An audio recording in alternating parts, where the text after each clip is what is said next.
Alright, creatures of the night, welcome to episode 70 of Talking Taker, our encyclopedic exploration digging up the career of the greatest professional wrestling character of all time.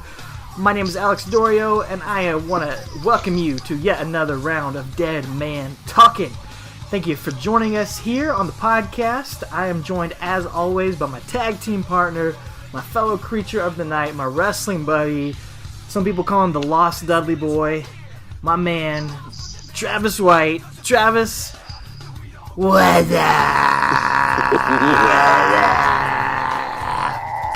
Yo, pick up the phone. Oh man, I actually call me snowed in, Dudley.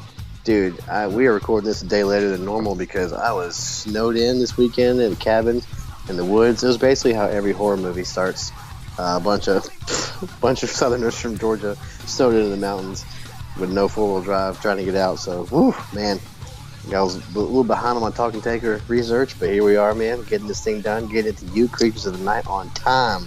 Excuse me, rewind, on Tizime. Check the Tizime, brother. Check the Tizime, brother. That never gets old to me. Ah, the snowman cometh. Yes, he did. He came, well, yeah, because I think I was trash talking him last week. So, and during the Royal Rumble, so he came back with a vengeance. Tossed that bowling ball right at your beanbag. He did. Theoretically. Yeah, well, I don't know. So, hypothetically he did. So, yeah.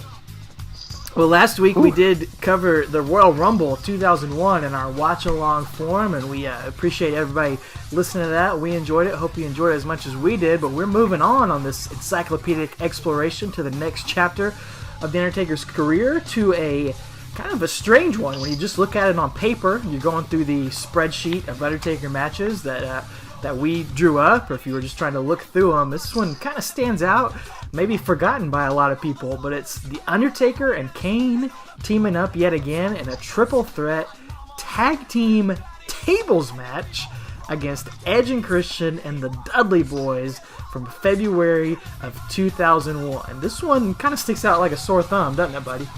Dude, I'll be the first one to raise my hand and say I forgot about this. Totally, yeah. Man. Like, I remember the Royal Rumble. I know WrestleMania, but this, like, I remember this show for the 3 stages match with Austin and Triple H, and I remember the Fatal 4-Way IC title match. I was looking forward to that so much because 3 out of 4 of those guys are 3 out of 4 of my favorite workers. Then you got X-Pac, who was getting X-Pac heat. This is the lame X-Pac that we've now grown to love. But anyway, I remember those 2 matches clearly, vividly, and but this one, man, I had no idea. This one's like did not show up on my radar in my memory bank. So. And we'll get into it here. It's weird because this whole month of build-up is kind of split between 2 different feuds. One feud doesn't make it to the pay-per-view, so it's all kind of mumbled and jumbled together, and it's weird because it's WrestleMania season, and none of this really is going to have anything to do with WrestleMania, and it feels like the whole WrestleMania card, we're so used to having it be in focus. In your head, it seems like, oh yeah, they built up WrestleMania at least from January all the way to March or April, sometimes even longer, but none of this, man. It's like they have no idea what they're doing, and so we'll theorize about some of that here, but before we get started, man, we usually do this at the end of the show, but I wanted to shout out some of our creatures of the night here at the beginning, because, you were talking before the show even started. I feel like the creatures were really just bringing it on social media this week. Yeah, man. A lot of great fan interaction from the show. One of our listeners, Dolores Hooper on Twitter, AKA D-Lo Hoop. It's your new nickname, Dolores. She shouted us out listening in the line at the House of Hardcore show, number 1. And then, Travis, you brought up the Undertaker.com website last week, and we tried to search it out, and it just redirected to WWE.com in 2018. She went the extra mile and threw it into the Wayback Machine and found like a screenshot of the actual 2001 Undertaker.com homepage. And that was just awesome. Awesome to see that. Thank you for throwing that out there. That's awesome. Yeah, I went back and checked that out too. I didn't know what Wayback Machine was, man. Yeah. I'm so out of touch. That's pretty cool, dude. Dude, you can dig up your old MySpace page. I can. Did I have one? Check your top I don't know if I did. Oh, you did. You did. I probably did. So did your band. Oh, we did. Yeah, yes, we did. Right. That's a lost little pearl in memory, though. Anyway. Shout out also to Sam Valenti, who was promoting us on Twitter, to Robert Cooler. A.K.A. Sammy V. Sammy V. Robert Cooler, a.k.a. Ecto Cooler, we'll call him that, shouting us out on Facebook, talking about Raven. We were discussing some of his WWF run over there. Man. Of course, shout out to the Bottom Line podcast, our brother podcast, going through Steve Austin's career. They continue to put out all their episodes. They're in the midst of 97, so that just maybe the best part of Austin's career, maybe the peak right there. I don't know. Yeah, the rise of Stone Cold, Absolutely. And thanks for buying a t-shirt, guys, and supporting us over there on TeePublic.com. Shout out to the Heel Town podcast and St. Ridley Santos. They put some cool stuff of The Undertaker up on Reddit. His earliest interactions earliest mentions in the Wrestling Observer newsletter. They dug those up back from like USWA and Texas and stuff in there. So that was pretty neat to see that. And maybe we'll talk about some of those early days here in a little while in a bonus episode. Of course, Randy Turco, Jeremy Bagley, all the usual suspects, always bring the good content. We just had so much of it. So we appreciate everybody on Twitter, Facebook, Instagram, @TalkingTaker. Come be a part of the conversation if you're listening to the show. We love interacting with you on all those different platforms, and they're all different. We've got a different community on all those. We post different stuff on all those.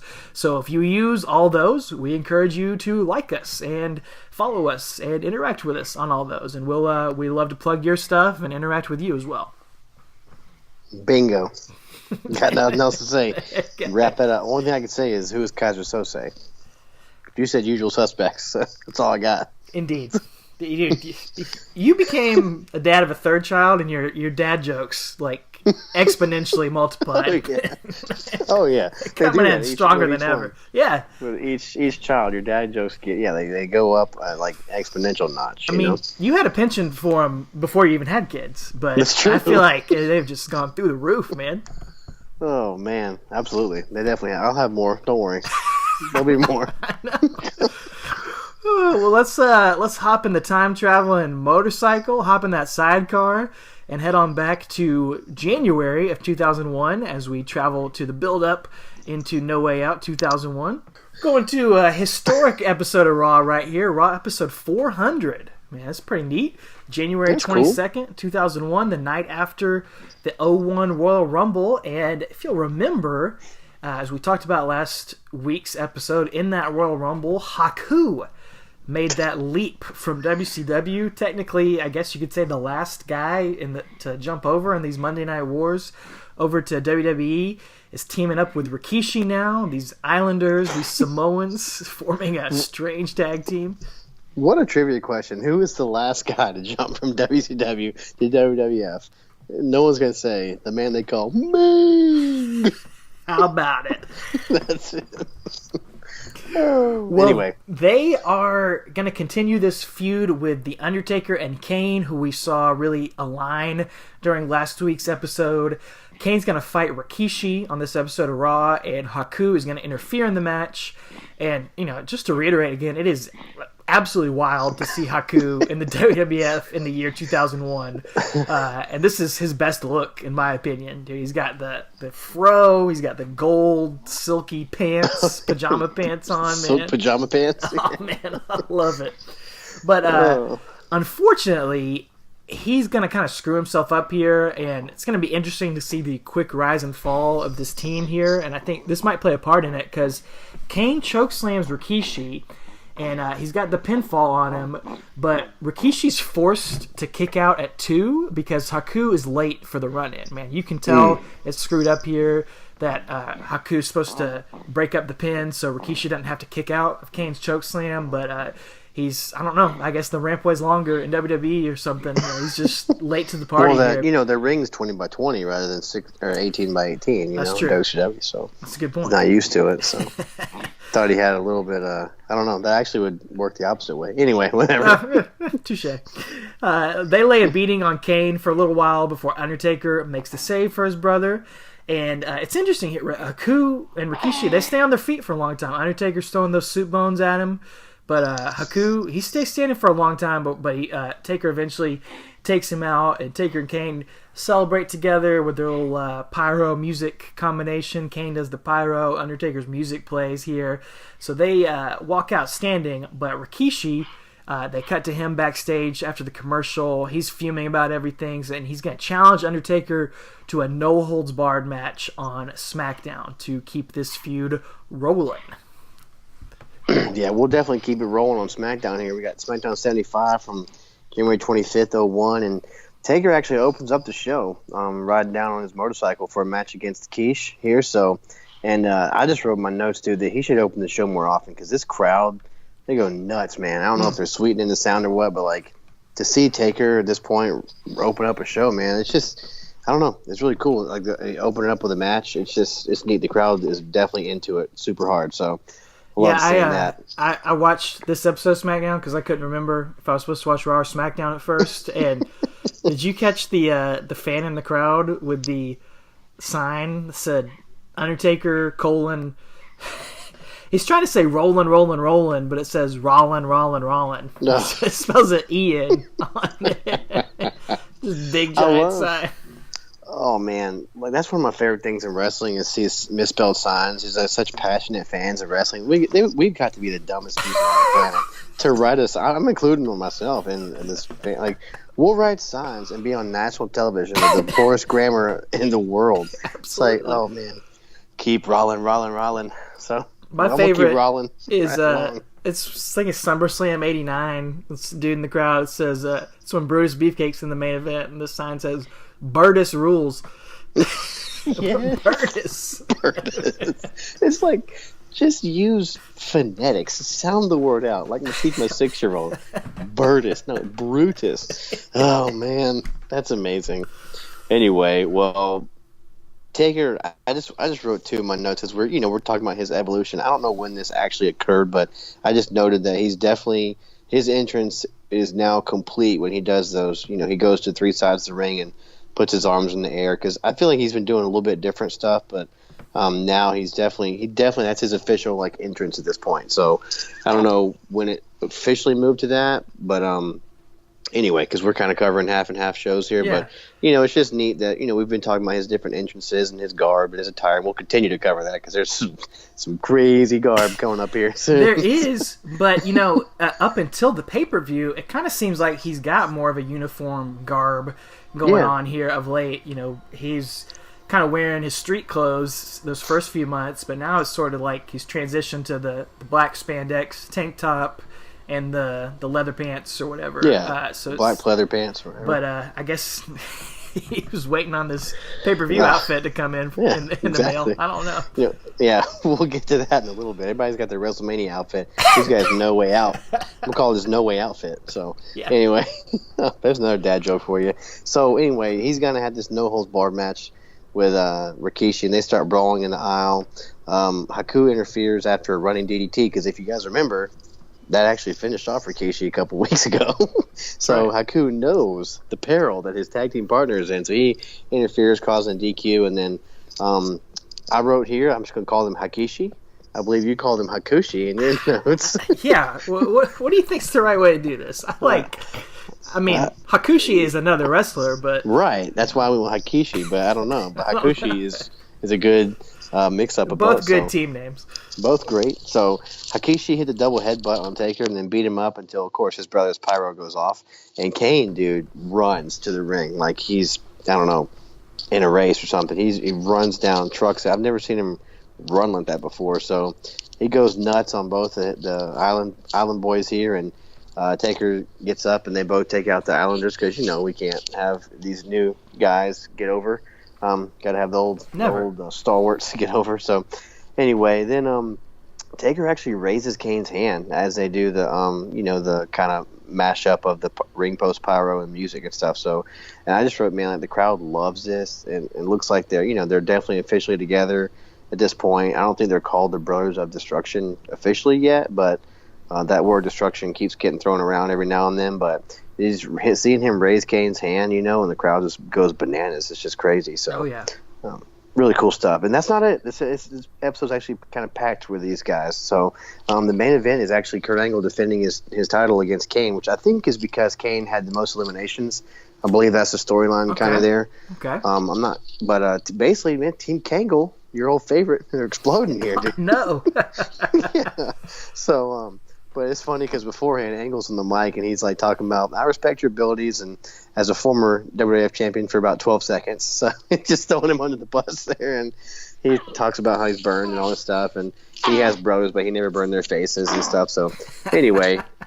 They take a page out of the Undertaker book and they actually start brawling in the aisle as well. And as this happens, we see Taker watching on an oval monitor in the back, and Hakishi both ambush him.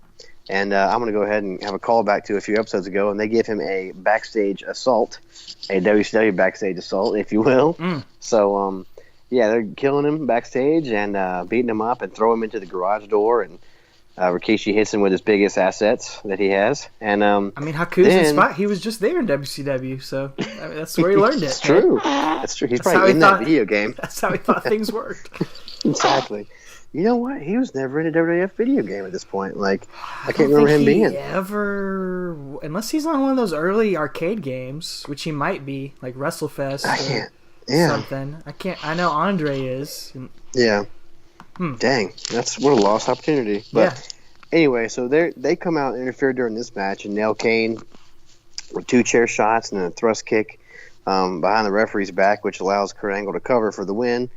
So he beats Kane, not cleanly, obviously, and then Hakishi go double team him, and then Taker kind of saunters out because he's brutalized from that backstage assault, and they double headbutt him, and Rikishi hits the bonsai drop on him, and basically SmackDown goes off the air with Kane and Taker laying there in the ring, and Rikishi and Haku are just kind of walked up the aisle, and can't believe I just typed that. So, but it is what it is, or I typed that and said that. So, commentary is basically putting over how no one has ever left Taker and Kane like this. So, which we hear that every 6 months, it seems. So every 6 days. They're trying to but they're trying to put these guys over. So I don't know. Dude, they were pushing Haku, Rikishi super, super hard, man. It's crazy to see. They end the show standing tall here. And okay, so we're 1 week into this build here, and it looks like pay-per-view match should be Undertaker and Kane versus Hakushi, whatever you want to call it, man. Exactly. It's headed straight there. Not so fast, my friend. All right. Not going to happen. We're going to get a little more build up to it, though, here. Raw episode 401, January 29th, 2001 here. Undertaker one-on-one with Haku, again, in the year 2001 on Monday Night Raw. Still crazy here. Wow. Both guys coming out with their respective tag team partners. Kane apparently has injured ribs after SmackDown. And Haku comes out to the Head Shrinkers' old music, and obviously Rikishi is excited about this because that's his old music, man. He used to be a Head Shrinker. That's right, man. Haku is announced by the ring announcer at 268 pounds, and JR is bewildered by this. He says, what? It's like, what did I just say? If that man's not over 300 pounds and I'm not wearing a black hat. He's incredulous at this, yes. This match, though, it's just it seems like they want to book Haku strong, but this match it confused me. It frustrated me because I would think you'd want to. You'd think they would book this as like 2 monsters going against each other, Undertaker and Haku. You got this new guy coming in the company. He's got this. He's got the reputation of, and they talk about it on commentary. He's got the reputation behind the scenes being the strongest guy, but. Dude, Haku bumps all over the place for Undertaker here. Doesn't make any sense. No, I mean, Taker's the legend, and I get that, but you've also you want to put the new guy over strong, but he, one punch knocks him down. Bumps and feeds for Taker at the beginning. That's weird. It was weird. Haku does kind of get control here for a little while. Haku gets a big kick to take Undertaker down. Kane and Rikishi start fighting on the outside, and that distracts Haku. Undertaker gets a choke slam for a win over the new guy in the company, Haku here, right there. So kind of pretty much killing that momentum right out the gate. Yeah, let's do a DQ, do a count out, do something screwy to not have anybody take a pinfall. Exactly. It didn't get Haku any more over to lose this match. No, it didn't help build their... And that's why it seems Taker. Like they've already decided, well, we're not doing this at the pay-per-view anymore. Like, something happened, whether it's missing that run-in or just him... the fans not responding to him in that same way. It seems like they've already changed course here. But Rikishi hops in the ring, and Haku gets a chair shot on Undertaker. They hit Kane in the ribs with a chair. And Team Hakishi stands tall, but Taker is not done with him yet. He hops back in the ring and sends the Samoans packing, sends them walking out of here. And Taker is bloodied up just a little bit. He gets a little trickle of blood on his forehead in this brawl. It gets rammed into the turnbuckle or into the ring post on the outside. So he's going to be busted open a little bit. And that's going to lead to this promo backstage. This was something else, man. Undertaker and Kane are talking to Kevin Kelly in the back. And Undertaker says, he's fired up here, man. He says, there's been too much talking going on. He rattles off all his catchphrases that he's been debuting here over the past few weeks. All his new catchphrases he's trying to copy The Rock. He says, there's been too much talking going on, including myself. But I'm not about talking. I'm about kicking butt. And Undertaker says he's tired of these island boys trying to make a name for themselves at his expense. And he points to the blood on his head. He taps the blood. He says, bleeding doesn't bother me. In fact, it turns me on. So we get to the bottom of... Yikes. Yeah. Undertaker's desires here. To see this don't bother me. I like it. I like the bleed. It turns me on. Wow. But what turns me on more is making other people bleed. And Thursday night,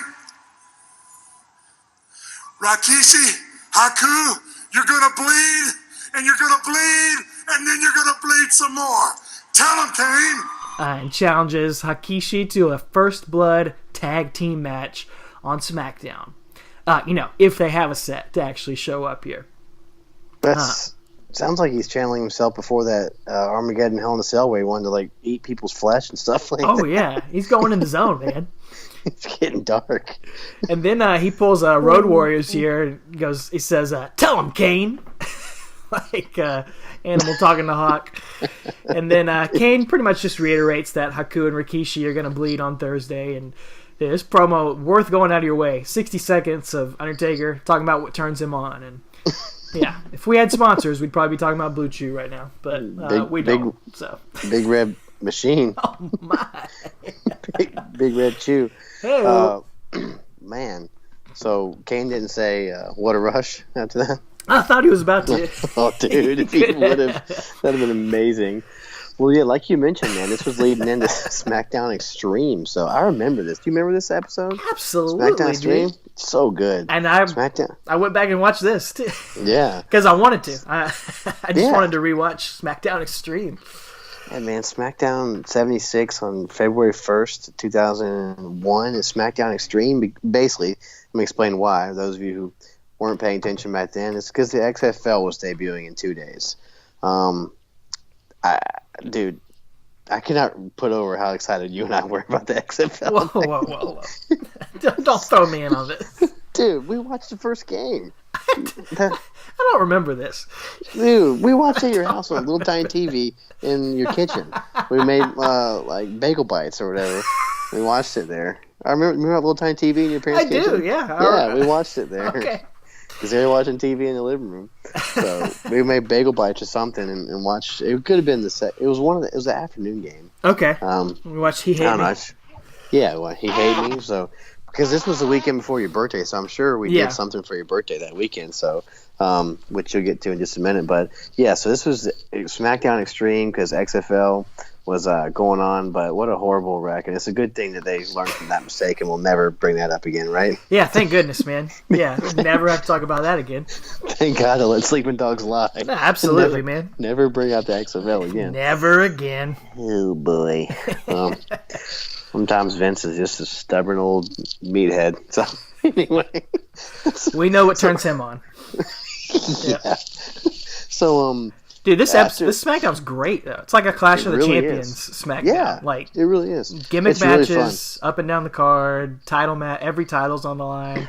If you're just looking for like a random old episode of SmackDown to watch on the network to like watch, when you're falling asleep or something, or just like throw something random, which is what I do half the time when I'm on the network. This is a good one to pick out, man. It's fun. Oh yeah, it's fun, man. Definitely a fun show. So, but as pertains to our boy Taker here, we get a recap of basically Kane's dominance in the Rumble, and then Kevin Kelly interviews him again, and Taker's talking again about the taste of his own blood on Monday, and it reminded him of someone he used to be, and he says, Haku, Rikishi, it's first blood, my island brothers. And it's which he literally calls him that, which is awesome. So when he said it's about them two laying in a pool of their own blood, and Kelly asks Kane why he's siding with his brother, and he responds with blood is thicker than water. So there you go. Thanks, Kane. That's your answer. Yeah.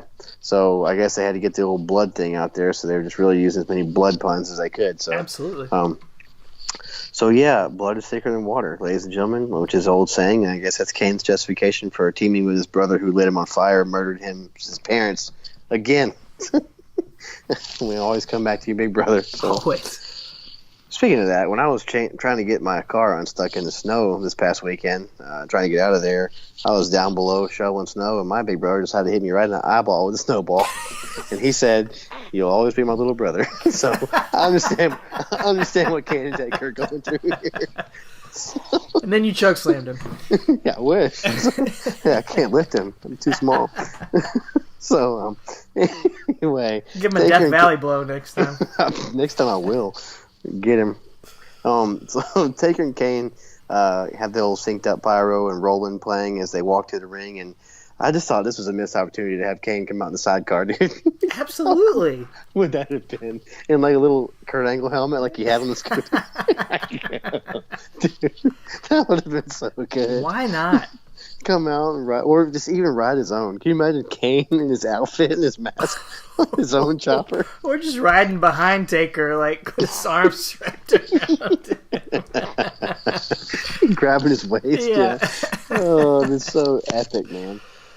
But Hakishi came out, looked like just got done with a massage. They're all both in their silk pajamas. So they come down, and of course they brawl in the aisle. This is an Undertaker, match in 2001. So there's no rules, just right here. It's first blood. So lots of brawling, lots of hitting each other's heads off the table, lots of chair shots, heads to the ring steps, all that kind of stuff. And Taker hits a stiff ski chair shot on Haku's head, which, as the old saying goes, like, or the old, folk story goes, like Haku's, head, you can't like hit it, you can't hurt him or anything. All those island boys, as they call them, you can't hurt their heads. They have the hardest heads in the business. So I guess right. Taker was putting that to the test here because he gave him some CTE here, I'm sure. So, and then Rikishi goes for a stink face, but then Kane does what you said I should do to my brother, and he actually hits him with the old Death Valley blow there.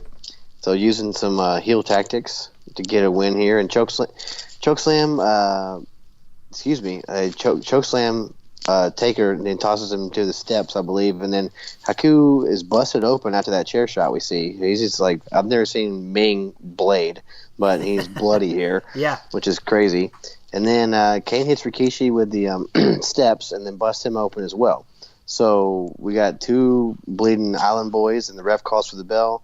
And then after that, though, they all still continue beating each other up like the match never even mattered. So it was weird. Again, Kane and Taker getting the win over these guys that are trying to get a big push, and I don't understand the psychology of it, but it's kind of neat that you see Hakishi, they're walking up the aisle and they're kind of covered in blood and smiling a little bit. So anyway, and then one thing I wanted to note about as far as Undertaker's his gimmick and stuff is, and his evolution, is we see them as they go up the ring, the rampway. They're at the top of the ramp, and this is the first time I recall this happening. They do the whole back to the audience, raise their arms at the same time thing that they're so now synonymous with them and they're famous for. And I don't know, this in my notes I just wrote, is this the first time we've seen this? To me, it's I can't remember it on Raw beforehand, but I don't know. Oh, we did see it before. The Nation of Domination used to do it, and I mean, these guys. The White Savior stole it from him. I guess he did. Gimmick infringement. So he did not introduce that into the business. But yeah, but it is cool to see them do this because now it's iconic, and we think of this when we think of Kane and Taker together. So for sure, kind of cool. Dude, who did Haku and Rikishi piss off? Because this... Me? Yeah. Besides You? the viewing audience, maybe that's the problem here. Because they get annihilated here on SmackDown. And then, not only is this feud with Undertaker and Kane basically done at this point, but it's crazy that neither one of these guys get a match on the next pay-per-view or at WrestleMania. And they've been booked. Rikishi's been booked as one of the top 3 heels in the company, and all of a sudden, for like the past 6 months, and then all of a sudden he's not going to be on WrestleMania, and neither is this new guy that they brought in. Yeah, I have no idea, man. Rikishi gets a match on Heat with Matt Hardy. That's what his match is on the night of No Way Out. So it's just weird to see like this push come to a screeching halt right here. I don't know if Undertaker got pissed off and he's like, I'm not doing it. I don't want to face these guys on pay-per-view. Or just the writing staff was just not feeling it. Something was going on, man, because it's clear this was supposed to happen at the pay-per-view. Like that's what it's definitely building up to. And we're going to get a really, really strange pivot here as we head to Raw on my birthday, my 15th birthday, February 5th, 2001. From the Georgia Dome in Atlanta, 2 hours from my house. Why the heck were we not there, man? Why did we not go to that? Why not there? Oh, man. I have no idea. I'm mad 20 years later. Yeah, me too. I'm mad at your parents. Yeah. Making us watch XFL on a tiny TV and not taking us to Raw. Well, especially when I tell you about this moment, Travis, because... Oh, yeah? Or should I say broment? This has got to be our broment of the reek. Yeah, well.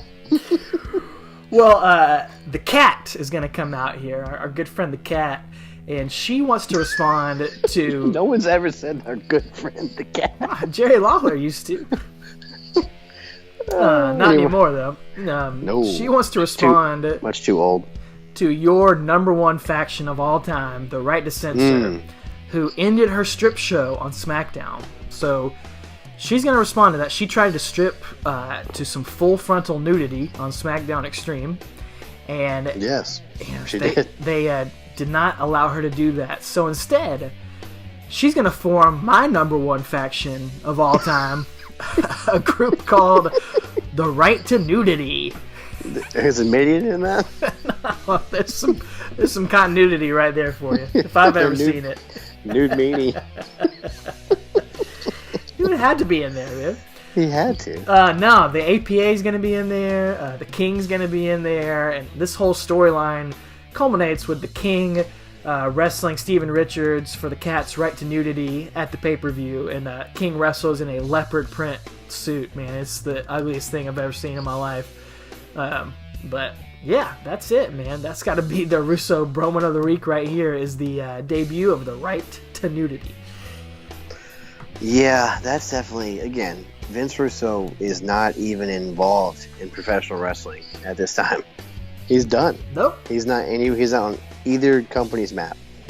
He's gone. Also, I'll just like to add a little, maybe a amendment to this as well, because during this whole entire build, we're also getting the Vince McMahon Trish Stratus sleeping with her, Linda's in a vegetative state in a mental hospital. Yeah. All that is building up during this time too, so Russo has nothing to do with that either. So just go stick that feather in your cap, ladies and gentlemen. Yeah, and again, the reason why we've been doing this is, it's just funny that when you think about sex and stupid stuff in wrestling and gross stuff in wrestling, it all kind of, especially in the Attitude Era, it all gets lumped and credited to Vince Russo, and it went on... Rightfully so. Absolutely. A lot of it, we covered a lot of it, but it went on long after he was gone as well. So, you can't lump all that in on him or blame it all on him. Anyway, let's move on from that. Let's talk about Undertaker again, as he's going to team up with his brother to take on the Dudley Boyz for the Tag Team Championships here on Raw. Oddly enough, Taker... So was that match I just covered on SmackDown a number one contender match? It must have been.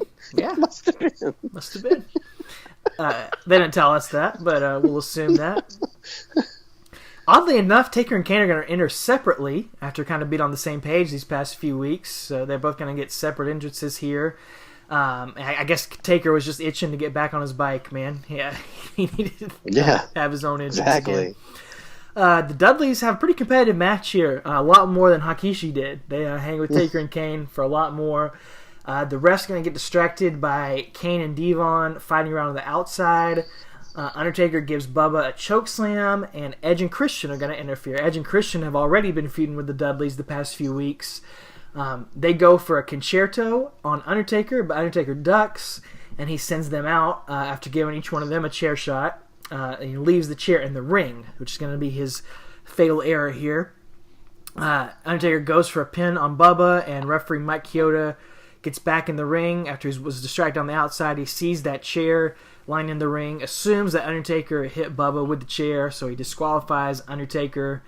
And, of course, Undertaker's frustrated about that. JR and King are speculating that Edge and Christian interfered in this because they are the number one contenders to the tag team titles, and they probably didn't want to face Undertaker and Kane. They'd rather face the Dudley Boyz, so they probably interfered to make sure Undertaker and Kane didn't win the titles here. So I guess that's your storyline for the beginning of this triple threat match that we're going to get. Yeah, and honestly, it's sound psychology, because I wrote that about on my notes for SmackDown I'm about to talk about here, too. I mean, it is sound psychology for Edge and Christian, I mean, as heels, we'd rather face Dudleys than, somebody we had beaten than Taker and Kane, who we basically been their whipping boys for Undertaker for the last 10 months. So, yeah. So that brings us to SmackDown 77 on February 8th. Just to tie up a loose end here, Rikishi does squash Al Snow. So, just letting you guys know. That's for you. He's squashing the snowman. He's squashing the snowman, yeah. So he's still alive and kicking, but their feud is just donezo, I guess. So anyway, we get this replay of Monday shenanigans, and Cole is speculating, like you said, the Edge and Christian knew they're going to exercise their rematch clause tonight, so they cost Taker and Kane the match on Monday because they were too yellow to face him for the titles. So I just wrote in my notes that that's exactly why he is the investigative journalist, Michael Cole. He does the dirty, deep searching of all the stuff that has. I don't know where I was going with that, but Pulitzer Prize winning Michael Cole. Yeah, more like Pulitzer Prize winning. But anyway, as Edge is about to get the pin in this match, Taker and Kane come out and interfere, causing a DQ. So now they've screwed Edge and Christian out of the titles here. So Taker then chokeslams Edge, and Kane chokeslams Christian. So once again, the whipping boys. Dudley's then get in the face of Taker, which I don't understand why, because you still won the match. It's not like you were screwed out of the titles. Like, you retained the titles, but Devon gets in Taker's face, which is a bad idea when he's got dip in his mouth. Spits it on Devon, which you can't do this day and age. They start jaw-jacking a little bit, and then get some stereo choke slams by Kane Taker. So once again, these brothers are standing tall, man. Standing tall. Owning the tag team division here in WWF at this time. So backstage, Edge and Christian complained to Vince about what just happened, and he's like, I'm going to give you guys a consolation prize. You guys can co-host Heat this weekend. They're like, okay. Cool. And then he's like, oh, yeah, then you get a number one contenders match against Kane and Taker on Raw. And the winner of that faces the Dudleys at No Way Out. So giving you a reason to tune into Raw and giving some stakes to this match. So it's kind of neat to see. So we'll see where that heads as we enter into Raw. Yeah, let's look at it. This is on February 12th, 2001. Taker and Kane versus Edge and Christian for the number one contendership. The Dudleys are out on commentary, and I just need to pause right here and praise Edge and Christian here for something that I've been noticing. They've been doing it for a long time, and it's every time they face Taker and Kane, which we have seen a lot of here, and I love getting to see Edge and Christian so much. But, Edge and Christian, they normally have this entrance where they're like smiling and goofy, and they do their 5-second pose and whatever. Yeah. Every time they face Taker and Kane, they don't do that. They don't smile. They're selling their fear during their entrance because Taker and Kane are different than other tag teams. They're monsters. So Edge and Christian come out. They're nervous. They're worried. We've seen it. We see it during this. We've seen it a bunch of times. And I just appreciate that so much because, nowadays, and I mean, even back then, but especially nowadays, it's like everybody's got to do their entrance, man. That's like the biggest thing, and they learn it from NXT. And the entrances are awesome. Like Finn Balor's entrance is one of the best things he does, and a lot of these guys. But it's like they have to do it no matter what the situation. They got to come out smiling. They got to do their whole poses, all their music and everything. And it doesn't always make sense. It didn't make sense for Edge and Christian to do that here. Right. So guess what? They didn't do it. And exactly. It's just something that little, I feel like guys nowadays could learn so much from just something like that. I'm so glad you said that, because you almost just took every single sentence out of my mouth. You just said, dude, and you know where I think that started? With the whole, I got to get my entrance in no matter what situation. I really think, and this is not me crapping on him because I do respect him, but I think Triple H is the guy.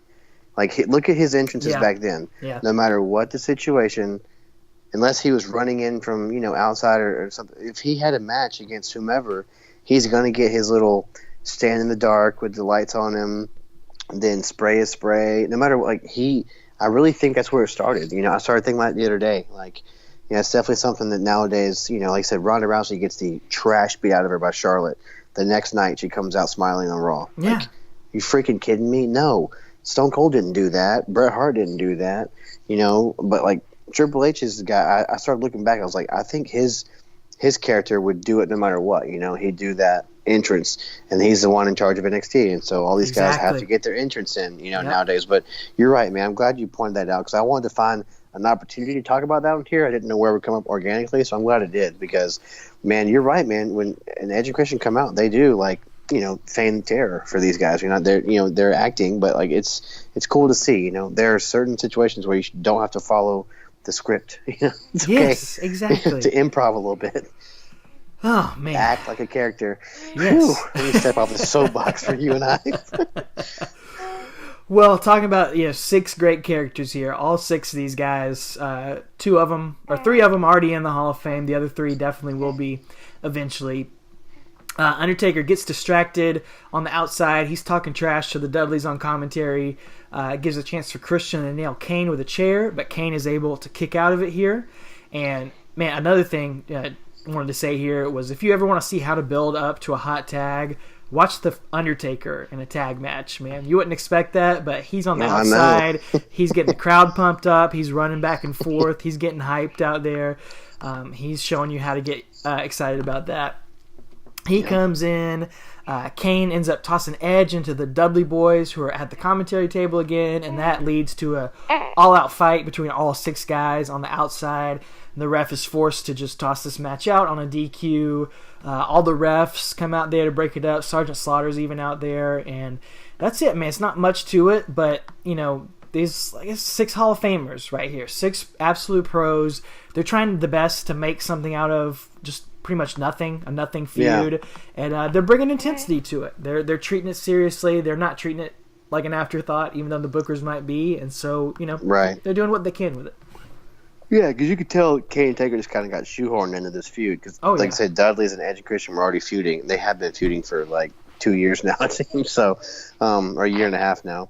But so entering on SmackDown 78 on February 15th. This is the post Valentine's Day SmackDown. The opening match here is, you got the Brothers of Destruction curtain jerking again. You got Kane opening up against Edge. Each one of them has their kayfabe brother with them, which are not really their brothers, but anyway, Dudleys, who are also not brothers, so we got, I didn't think about that. We got 3 sets of brothers here, 3 sets of fake brothers fighting. That was in my notes for the pay-per-view. 3 tag teams of brothers, none of whom are actually brothers. None of them related. So, they bring a table out and set it up at the bottom of the ramp. So then Christian attacks Taker outside, and they wind up brawling into the crowd because, again, Christian has to get whipped by Taker. Kane wins the match with a top rope diving clothesline. And let me rewind that. Kane wins the match over Edge with a top rope diving clothesline. And King has literally the exact same response to that finish as I did. I said it out loud, and he did too, and I had to rewind it. I said, "The heck?" And King actually says, "The heck?" I don't think it just slipped out of his mouth. He didn't mean. He's like, Red Machine into the cover, hooks the leg.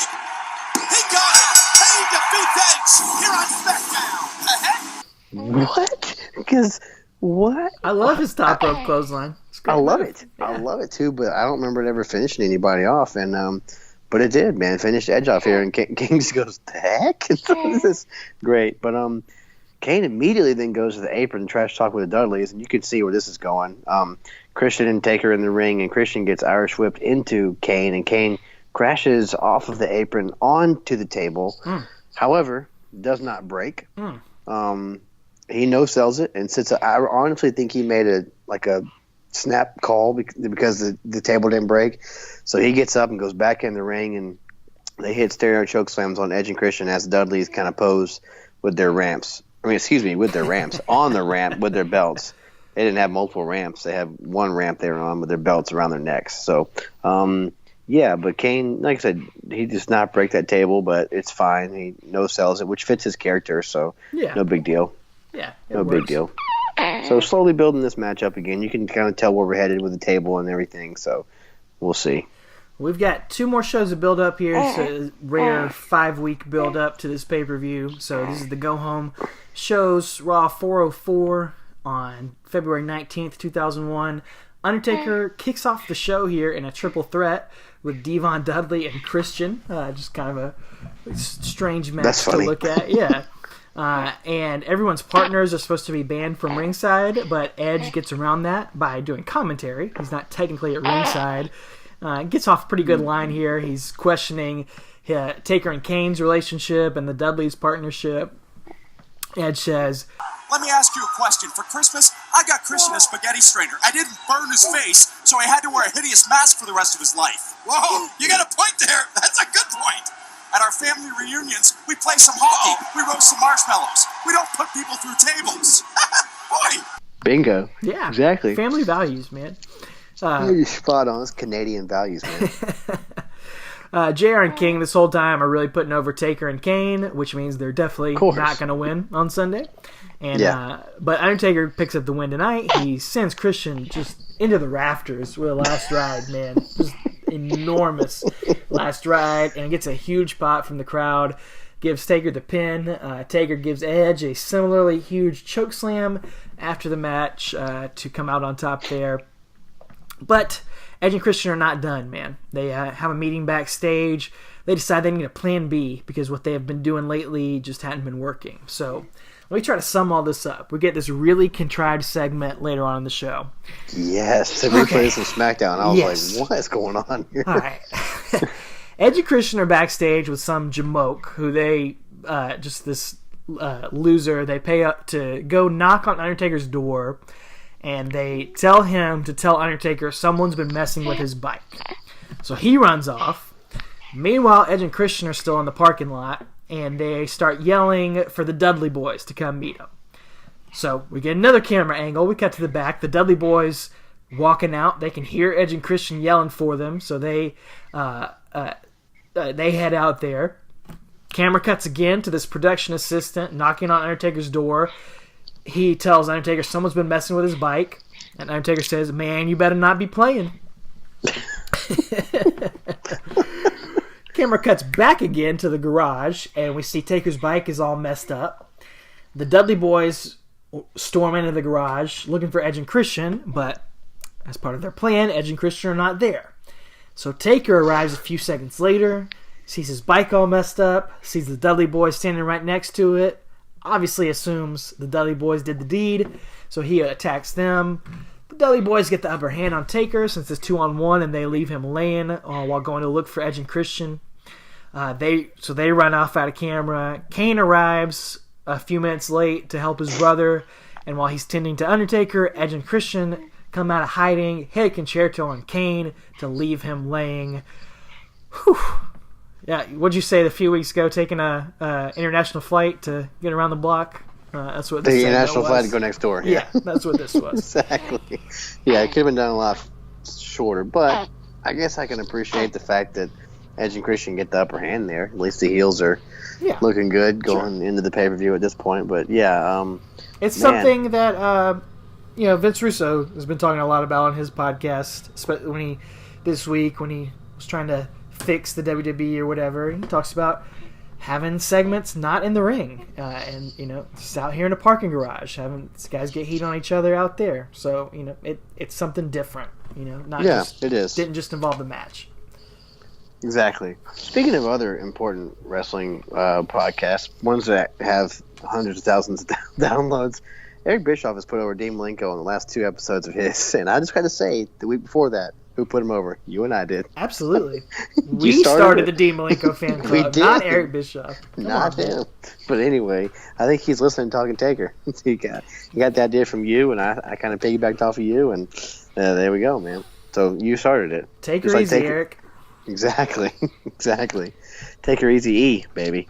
So there's a dad joke again. So anyway, we got SmackDown 79 on February 22nd, 2001. This is the go-home show for No Way Out, 3 days before the show.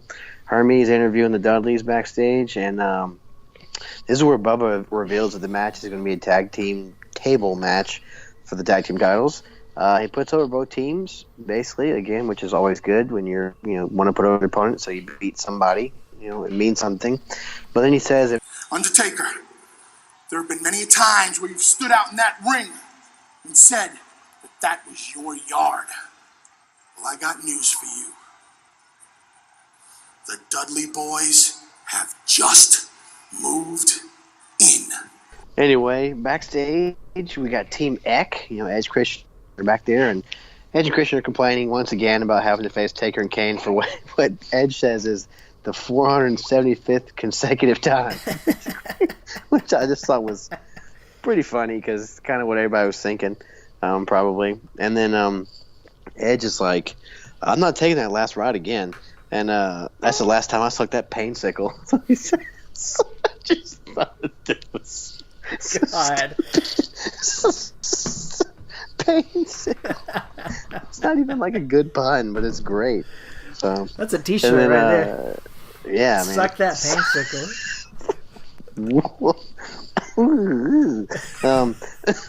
Christian Yakkaroni. Jeez. So Christian says that no one gets up quick from a concerto like Kane did. He's like, what is it, like some sort of like Big Red Machine or something? And then Angle and Edge just kind of look at him like, that's pretty good. Exactly. These two guys, they're just predicting the future of what they're going to have. Yeah. But Kurt's like, you guys will be fine. It's business as usual. Don't worry about it. So before the main event, or I should say the reason they're all together back there is because Team Eck versus Undertaker, Kane, and The Rock is the main event here. So that's a pretty big spot to be in for Edge and Christian. So sure. Dudley Boyz, of course, bring out a table. They lean it against the apron, and Bubba spray paints these famous letters, NWO, on them. But it's No Way Out, he spray paints. So, again, just funny how, WCW used to spray paint NWO and everything, and here we are spray painting No Way Out on it, which is funny also because No Way Out in 1 year from now will be the return of the NWO. Yeah. Which is kind of weird. But did the Dudley Boyz, do they spray paint stuff? Is that part of their gimmick? Where did that come from? Well, now, this night it is, I guess. Yeah, they bring it out and take a page out of WCW's dying book. How random. That book's about to close real hard and fast. But also something else that comes from the past is Taz is on commentary here, and he says so once Bubba spray paints that on, he spray paints No Way Out on it. Taz goes, that's called a punk card. He's calling Kane, Undertaker, Edge, and Christian's punk card. I'll tell you what he's doing right now. That's called a punk card. He's calling Kane and Undertaker, Edge, and Christian's punk card. That's what the Dudley Boyz are doing. They're sending a message, my man, and they're doing it pretty impactful. Yes. Pulling the punk card line, dude. Yes. So, which just validates what we were thinking. Like, that is a thing. The punk card is back. Punk card is a thing that they used to say backstage, I guess. So, we got Taker and Big Show talking about it. We got Taz in a segment with Taker talking about it. So, oh, man. I'm going to say Taker was the old inventor of the punk card. Invented the punk card, yep. Yeah, absolutely he did. So I was so excited to hear Taz say that, man. I had to rewind it just to make sure that that's what he really said. So, so good, man. So as you might can imagine, this no DQ 6-man tag match was fun. It's typical stuff, Dudley's come down, throw that NWO table in the ring and hit the what's up headbutt on the Christian. Then they set the table up for a 3D, and Taker pulls Christian out of there, and the three teams are slugging outside, and Angle hits an Olympic slam through the table and gets the pin on the Rock to end the match. Because, again, Rock and him are going to wrestle at No Way Out. And so because he pinned Rock here, he's not going to win in a couple days. So but this is the fun, main event style, just before the pay-per-view match. So nothing huge. I think Monday's Raw was probably a better go home for this feud because of the concerto and all that kind of stuff with the heels being up at the end of the show. But here we just kind of get some brawling, so no big deal. But good stuff, man. It makes me excited for this match, even though it's kind of thrown together. So yeah, so let's talk about it, man. Our main event here on our show, No Way Out 2001, February 25th, 2001. It's The Undertaker and Kane versus the Dudley Boyz versus Edge and Christian for the Tag Team Championships. And Travis, I know you said you basically forgot this match even existed. I pretty much did too. And before we talk about it, I want to give a shout out to someone who can help you if you forgot this match ever existed. It is a guy by the name of Matt Tennant, and he reached out to us on Twitter. He has just recently written a book about The Undertaker's career, kind of taking what we do in podcast form and doing it through the written word. He is on Twitter at ThePerfect, and then the number 10 Ant. So his name is Matt Tennant at ThePerfect10 Ant. And his book is called Undertaker, A Trip Down Death Valley. It's got really, really cool cover art on there of pictures of Undertaker through the years. Yeah, it does. And the book is just coming out right now, just in time for the holidays. And I want to encourage our listeners. Obviously, we're all super big fans of The Undertaker here. Let's support our fellow creature of the night. You can pick up a copy of this book. The website is unionsmack.bigcartel.com. So that's unionsmack.bigcartel.com. I think Union Smack is the name of his podcast, I believe. But the book is called The Undertaker, A Trip Down Death Valley. You can get a physical copy, you can get a ebook copy of it, and it's a journey through The Undertaker's career. It's a perfect companion piece for our podcast here. I love that, I appreciate anybody who's able to write a book and put all that work and effort into it. So kudos to you, Matt. I'm looking forward to checking it out soon. Yeah, me too. Encourage our listeners to do the same. I'm looking forward to it, man. It sounds really exciting. We promise not to steal anything from you. And even he got his stuff out first. We're taking our sweet old time here rolling through the Undertaker's career. Yeah. So yeah, man. But kudos to him. That's awesome. So we're excited to check it out. So good stuff. Absolutely. So, like I said, this show took place February 25th, 2001. Thomas and Mack Center in Las Vegas, man. I don't remember too many pay-per-views from WWF in Las Vegas. I don't know why. Yeah, they used to do more of a WCW town. Well, they used to do the Raw Roulette shows, like in Las Vegas and stuff like that. This, this was, of course, the final pay-per-view before, really, as you mentioned a few minutes ago, the WWF and the entire wrestling industry changes forever here, as ECW is basically already out of business. I think they'd already run their last show. I think January 9th was the pay-per-view, and January 13th they had a house show or a taping or something. Yeah. If I believe. I was researching some stuff before this. I didn't write it down, so those dates might not be gospel, but don't quote me on that. But anyway, I believe it's mid-January was their last show. Yeah. So they basically already shut down, because if you remember, Justin Credible has debuted in the WWF at this point now. Right. So, he's done with that. We'll see Rhino coming in soon, and yeah, it's just weird, man. That company's basically dead, and like you said, WCW's knocking on the heaven's door. Pay-per-view. That's right. Or hell's door, whichever. And just to show you again the changing times, if I remember correctly, this was also the last pay-per-view ever released only on VHS and not on DVD.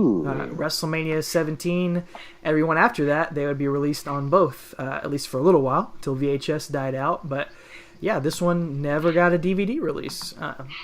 I'd never seen this one. I've seen the Three Stages of Hell match. I've never seen the rest of this pay-per-view. Oh, really?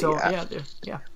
Yeah, I rented it. I remember renting it because I really wanted to see that 3 Stages of Hell match, and I really was looking forward to that Fatal 4-Way, man. I just loved those guys in that match. It was just a fun match. Good stuff, but it's going to be weird here. This is kind of a changing for our commentary teams here, too. We got JR and King on commentary actually on the show, but this is actually King's last WWF pay-per-view until Vengeance in December. Yep. As you mentioned, the Cat's whole right to nudity thing, they're going to have a match on this night at No Way Out, and something happens afterward, and she walks out of the company. I guess she gets fired.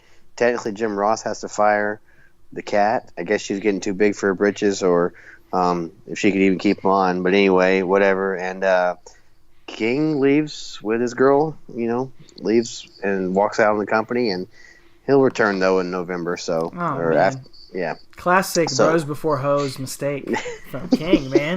Come on, dude. Well, classic. He eventually dumps her. So. Yeah. But he misses the whole. Maybe he made the right move because he missed the entire invasion. Maybe it was a good choice on King's part to miss out on that. It is something to be said about WrestleMania having Paul Heyman on commentary, kind of making it different. So, anyway, but yeah, which is weird because actually, so this is the last time we've had them on commentary for a few months, but actually this match is going to be our debut of Taz on a Talking Taker commentary. So we get Taz because, again, once King leaves for that match against Steven Richards, Taz comes out to take over. So this is Taz's debut for commentary for a Talking Taker show here. So good on Taz. Yeah, bro. I enjoy Taz, especially during this point in time. It's fun to change it up here. We do get a short promo before the match with investigative journalist Michael Cole with our boys, Taker and Kane. Taker clarifies that this match is about gold, but they are all about pain and suffering tonight. So Taker tells his opponents not to be concerned about their titles, but be concerned about how they can survive, because these two big dogs run the yard. And Kane says they're gonna do more than put their opponents through tables; they're gonna put them through hell. Kane, man, he's got those exclamation points to go on the end of a good sentence. That's right. He's got the buttons right there. Exactly. So, this is let me try to say this if I can without stuttering. Triple threat tag team title table match. Woo! That's a lot of T's, man. And think about this, man. We got 2/3 of next month's TLC match.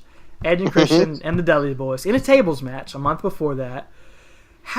We're just a few weeks away from possibly having Undertaker and Kane in that TLC match. Like, can you imagine an alternate universe where this was the WrestleMania TLC match, dude? We probably wouldn't be talking about it to this day, Dave. Or we would for very different reasons. They might could have pulled it off. Undertaker and Kane both had some good ladder matches. Yeah, it's true. Yeah, Taker had good match, good ladder matches. So, man, that's weird to think about that because, like I said, man, I could not remember how I got from Undertaker in the Royal Rumble to Undertaker versus Triple H at WrestleMania. It's just like blowing my mind because I know that he beats Austin, he being Triple H.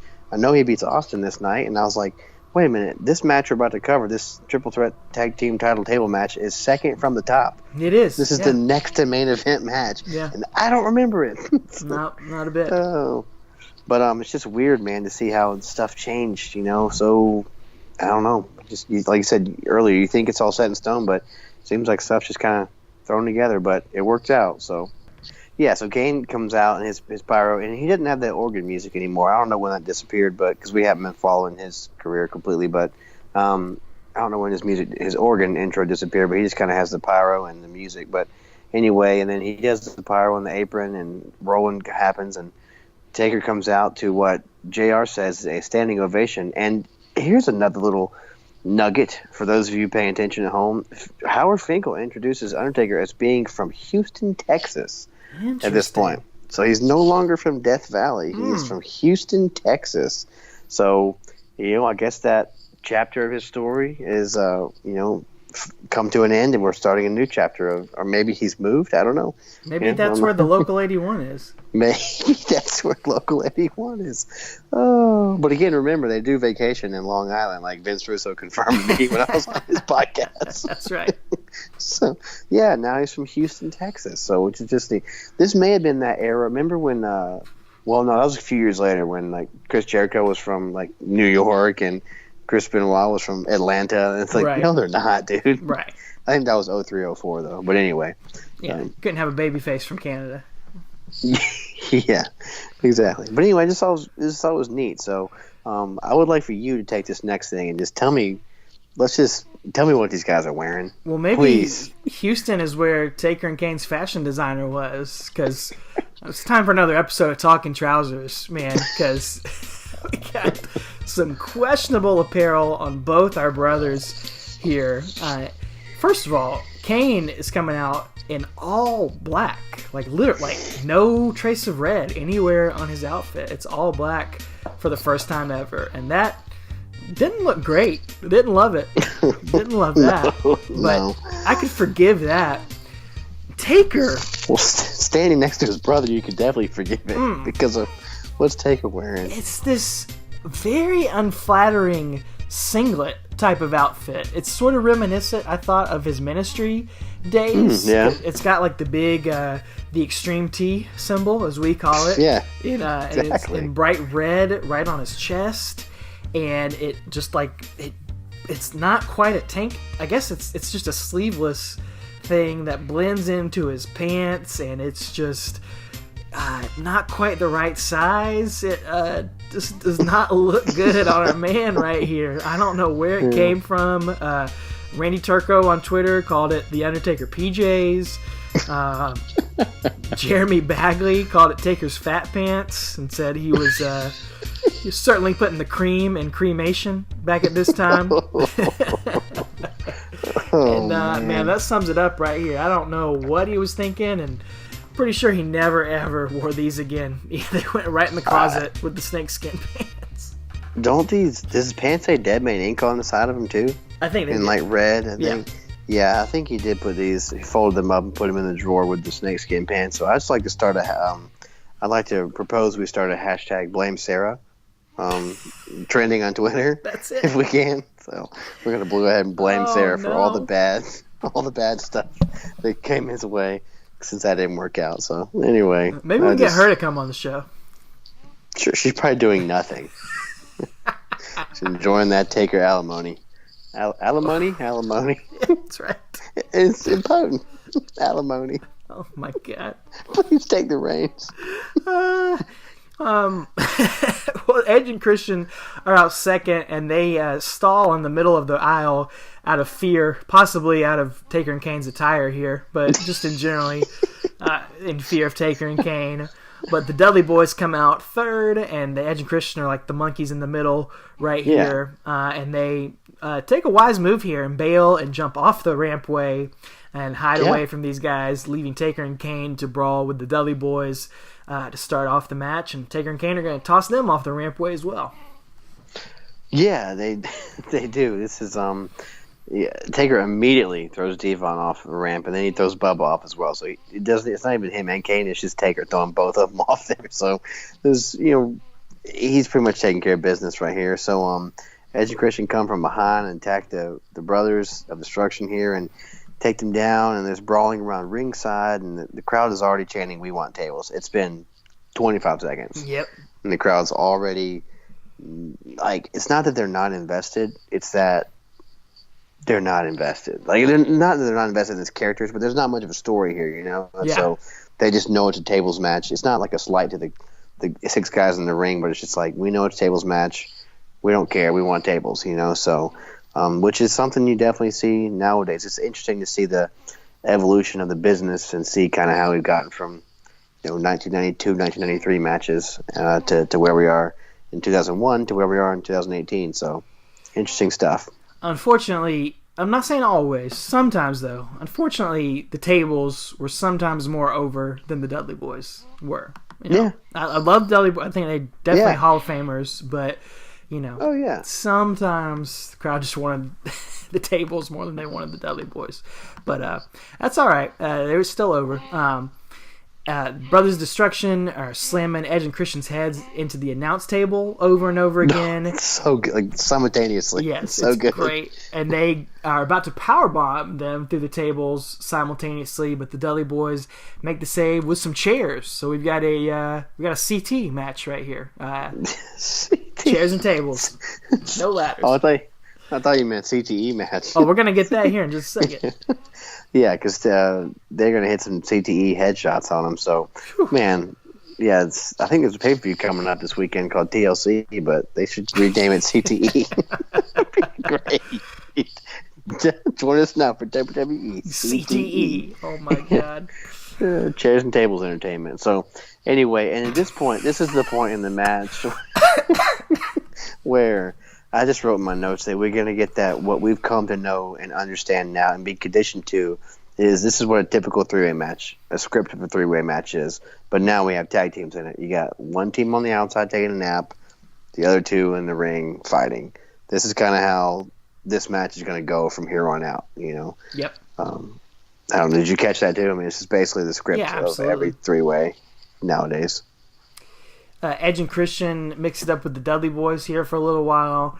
Edge and Christian go for a concerto, but Bubba ducks, so they hit the chairs onto each other. Bubba tosses Christian into Edge with a chair, and then we get the Dudley Boyz signature spots here. We get the "What's up" on the Edge. Devon get the tables. They're getting all their stuff in before Kane and Taker are going to intercept and trade off and start beating up on everybody here for a little while. Yeah, man, they actually hit. Christian hits an I'm Prettier on Bubba, and then they go take a nap while the brothers get in the ring. Brothers Destruction get in the ring with Edge and Christian. So, like I said, they're just kind of switching out who's having the action, who's taking a nap. So they hit Kane and Taker hit double power slams on Edge and Christian, which is kind of neat. And then Taker kind of looks at Kane, he's like, points up to the top ropes, like, go up top, which is so rare to see them doing that. But I kind of like how they're kind of gelling as a team here. And so they both go up top. Yeah, they both go up top, and they both hit, like, stereo diving clotheslines, which is a really cool spot, which I just felt like was underappreciated by the crowd. For me, that was one of my favorite things in the whole match. Yeah, screw the tables. Like, that was awesome. It's one of Kane's signature spots, and I don't think we've ever seen Undertaker do something like that. So that was really, really cool. I think it's been a while. He probably did it I think he did it in some of those older, like rare, like his older matches. But like, it hasn't been a while since he's done that, I think. So it was really neat, man, to see that. Like I said, I popped more for that than did any other big spots. So. Yeah, you can tell they're having fun out there. They're enjoying. That's a great way to put it. Yeah.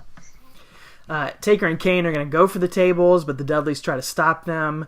And there's a couple tables already in the ring. And so Undertaker, he basically just tells Tim White to move one of the tables so he can Irish whip Devon across the ring here. And Tim White obliges. Taker tosses Devon across the ring, and Edge and Christian get back up in the ring. So now we finally got all six guys fighting out in the ring briefly before Taker and Kane get tossed out now. So now it's the Dudley Boyz with Edge and Christian. Yeah, Taker and Kane get tossed out, and they both hit a perfect 10 landing. So I just won perfect 20, I guess, we got here. So, like you said, Dudleys are in the ring, and they got Christian alone as Kane eats a ring post on the outside, and the Dudleys go to 3D Christian to a table, but Taker runs in and kind of intercepts Christian real quick. And then Devon from behind nails Taker with a low blow, the Death Valley beanbag spot. So hits him real low, and then they also somehow, I guess he's like impervious to that move because he like no sells it and goes to chokeslam Christian to a table, and the Dudleys stop him from doing that as well. So it's just pandemonium, man, pandemonium. It is. It's going to keep going here. Edge and Christian try to suplex Taker through a table, but Kane's going to flip the table out of the way. And then Kane and Taker hit stereo choke slams on Edge and Christian, then hit them on the Dudley Boyz. And so it looks like Taker and Kane are going to be cruising to the tag team titles here, possibly. Yeah. They set up a pair of tables, and they're going to go for stereo last rides, man. They've done stereo power slams, stereo clotheslines, stereo choke slams, now stereo last rides on Edge and Christian. But, unfortunately, out of nowhere, Hakishi getting back involved here. They come out and assault Taker and Kane because I guess we can't come up with a different finish. So we got to go back in time to these guys coming out. So they brawl with Undertaker and Kane to the outside.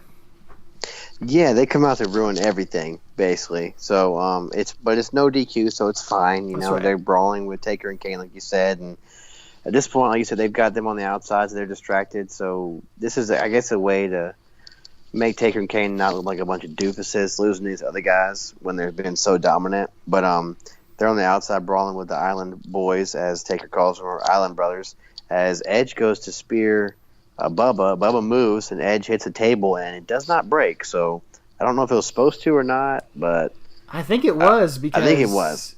Edge. I've already watched some stuff going into WrestleMania, and I think Edge is legitimately hurt because they talk about him being injured for the next few weeks on Raw. Yeah. So I think he actually in his shoulder doing that spot right there. Yeah, I think he did because it looked rough, but it doesn't break. And the Dudleys then hit a 3D on Christian through a table that's just kind of in suddenly. Poor Christian, he's always the one taking the big bumps. Always. But yeah, they retain their tag team titles at 12 minutes and 4 seconds, so it's not a terribly long match, not short, but it's a brisk little fun match. But after that, we got Taker and Kane looking on from the ramp, and I'll let you take it from here. So, yeah, Undertaker's been busted open a little bit here after Rikishi ran him into a post on the outside. Undertaker and Kane are just kind of standing in the entryway, very frustrated. Obviously, that's not how they wanted things to work out here. And, basically, it seems like maybe these guys are going to fight at WrestleMania now. Undertaker, Kane, Haku, and Rikishi all have an unfinished business. And, of course, that's not how things ended up. That's not the story that we're going to tell. So, again, there's something going on behind the scenes that we're not privy to here. Something happened here. It's clear that there was supposed to be some more going on with those four guys, but it never happens. And instead we get this match that was, nothing bad here, nothing special, but I just said it's perfectly acceptable wrestling. They did their best to make chicken salad out of chicken crap. It was a decent match. It was fine, inoffensive, nothing you need to go out of your way to see, but nothing you would be disappointed in seeing either. Yeah, I'm not going to put it over as much as I did that Big Show and Taker versus was the X-Pac and Kane match. That was so much fun. It was in your top 10. It was. And it's still there right now. But anyway, I'm not going to put it over like that. But it was fine. It was almost like a Raw or SmackDown main event. But it was fun. But one interesting thing too, at the end of when Taker and Kane lose this match and they're on the ramp, Taker drops a huge F-bomb. You can tell he's frustrated, but the camera zooms in on his eyes. Did you catch that? The camera just kind of zooms in on his eyes, and that's how this whole scene ends. The commentary's putting over, I guess it's Taz and JR. They're like, well, I wouldn't want to be a tag team here in the World Wrestling Federation right now, especially if I was Rikishi and Haku. It's just so the thread is there dangling of these guys, like you said, these guys have got to have some kind of payoff at Mania about this tag team debacle. And like you said, Kane and Taker, they're the most dominant tag team, but they don't have the titles. So it's just weird. And, it's just weird to see this. It kind of just, like I said, Kevin Dunn makes the camera zoom in on Taker's eyes, and we see a little bit of blood down his head. So I don't know. It was just a strange ending to lead to we have the benefit of hindsight knowing where it's going to nowhere, It's just weird. Strange ending to a strange month and a strange episode here of Talking Taker. In a way, it kind of just goes to show you just how underrated and underappreciated Taker is, because you've got, he's one of the biggest guys in the WWF, one of their top guys, and here he is just in a random triple threat tag team title match on this, in a throwaway match, basically, and he makes something out of it, but would you ever see Triple H, Austin, Rock ever be it slumming in a match like this? No. They would never throw one of those guys down in this spot. But Undertaker, that's what they told him to do. He's going to go out and do it and make the most out of it.